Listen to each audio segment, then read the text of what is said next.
Ugaliing pakinggan ang numero 1 programang Bakbakan sa Super Radio. Tutukan ang mga makatotohanang balita, issue at impormasyon at tuklasin ang iba't ibang kaalaman para pagyamanin ang inyong kaisipan. Bakbakan sa Super Radio. All in one. Balita, issue at kaalaman. Alas 10 hanggang alas 11:30 tuwing umaga, Lunes hanggang Biyernes. Kasama si Super Lily May Uy.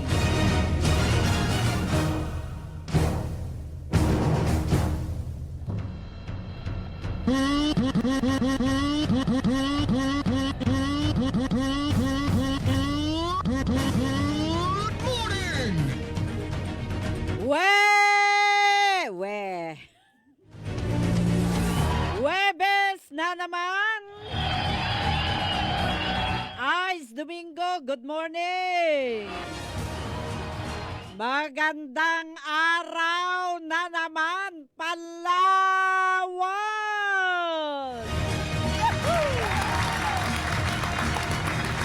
Magandang araw na naman, Puerto Princesa. Magandang umaga, mga kababayan. Palawenya, magandang umaga. Narito na naman tayo sa numero 1 himpilang ang DYSP Super Radio.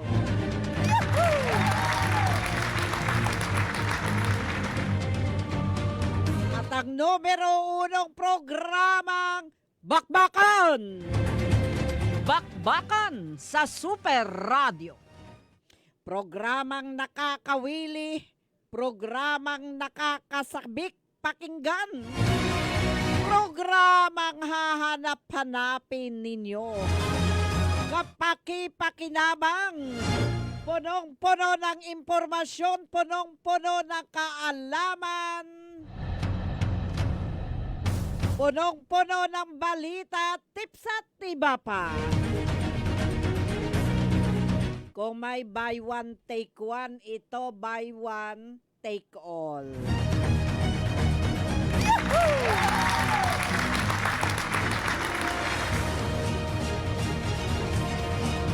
Samahan ninyo ang inyong lingkod, ang inyong kabakbakan, si Super Lily May Uy. Alas 10 hanggang alas 11:30, Lunes hanggang Biyernes. Si Super Lily May Uy sa Bakbakan sa Super Radio. Bakbakan sa Super Radio. Mga ka-Super Radio, itong pakang inyong orasan, 18 minuto makalipas ang alas 10.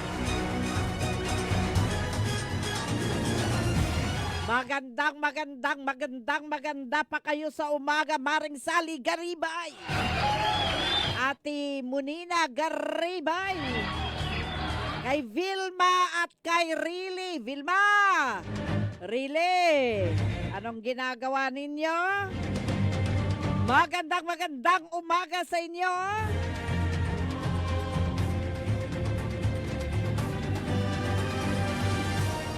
Mga ka-Super Radio, may tanong ako. Ha?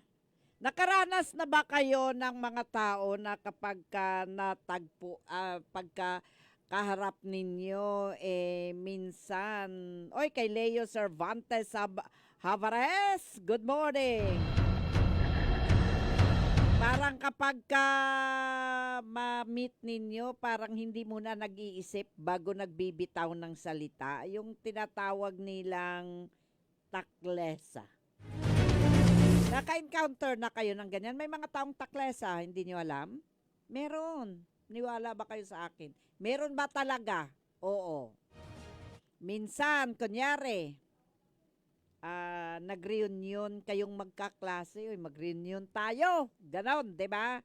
Nag-reunion kayong mga magkaklase o mga dati mong kaklase, nagkikita kayo o di kaya nag-reunion kayong magkakamag-anak kasi hindi naman lahat ng kamag-anak nagkikita araw-araw, 'di ba? O di kaya kung minsan nag-get together kayo magbabarkada, 'di ba? Pag ganyan yung mga sitwasyon, masaya yan eh. Masaya. Tapos, nakakatuwa kasi biro mo, nire-recall ninyo yung mga past ninyo, yung mga saya ninyo, o di kaya yung mga dati mong kaopisina, nag-get together kayo. Masaya, di ba? Minsan naman, ang epekto ng mga ganyang sitwasyon nagiging awkward. No? Lalo na kung makakatanggap ka ng hindi mo hinihingi na mga payo tungkol sa iyong itsura, tungkol sa personal mong buhay, tungkol sa iyong love life, no? Lalo na yung mga hindi naaangkop yung tapos hindi naman tugma yung komento na nakukuha, no? Mga ganyan, 'di ba? Yung bigla na lang out of the blue may bibitawan siyang salita na hindi mo ini-expect, na hindi mo naman hinihingi. Yung mga mahirap talaga maka-encounter ng taong taklesa. Oy, kay Elizer Villa, good morning. Oy, malapit na tayo magkita-kita, sir, ha? Yung katipong may mga encounter ka ng, alam mo, iba kasi yung taong masayahin lang kaysa sa taklesa. May mga taong bibihira lang magsalita pero taklesa pa rin, no? Yung mga tipong, kunyari sabihan ka na, balita ko, may sakit ka, buti na lang gumaling ka, no? Mga ganon na tipo, 'di ba? Nakakainis, 'di ba? Oo.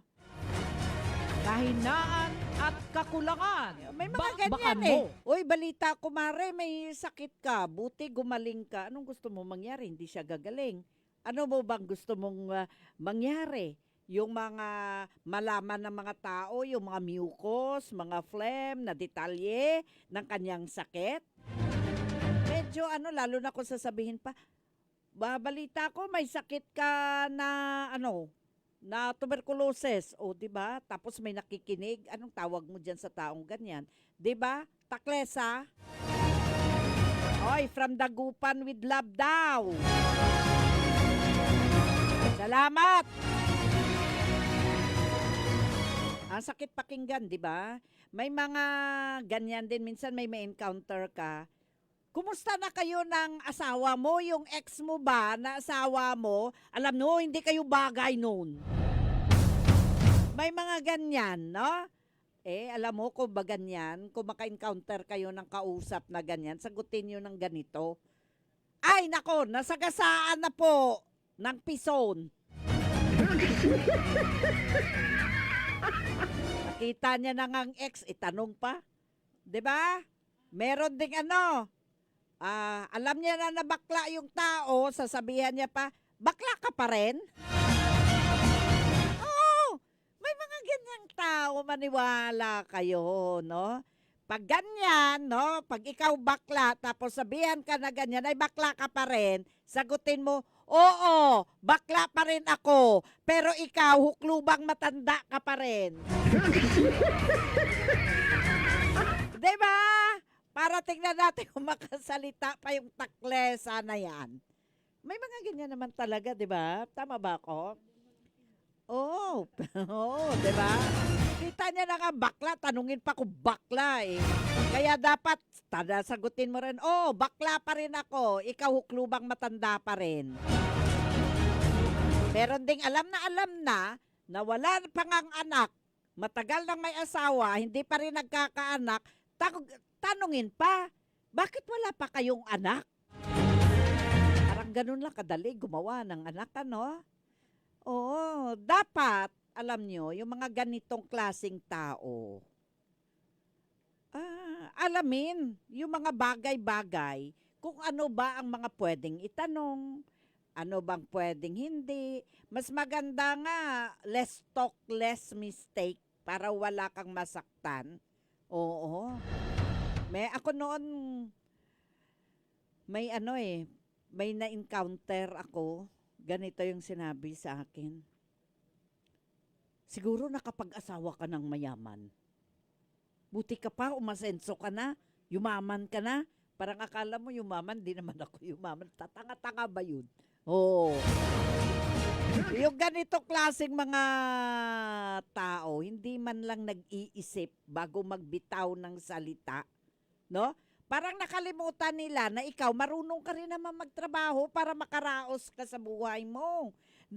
Nakalimutan niya, may utak ka rin naman at nag-iisip kung paano ka umasenso. Ganyan ba? Para bang, ay ambot sa koreng. May mga ganyang tao. O di kaya sasabihin, alam niya na nga laon na yung tao. O di ba? Marami yan.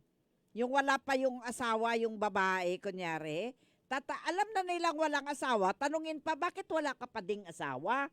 O kung hindi ba naman isa't kalahating ingot, di ba?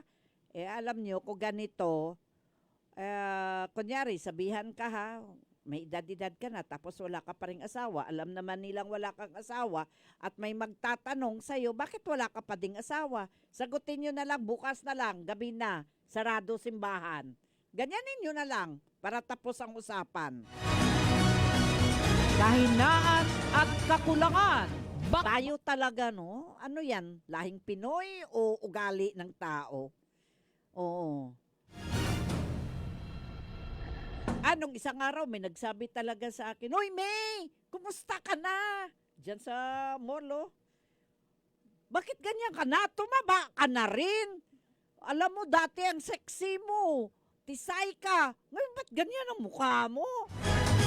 Alam mo, ginawa ko, punta talaga ako sa CR. Ano bang nangyari sa mukha ko?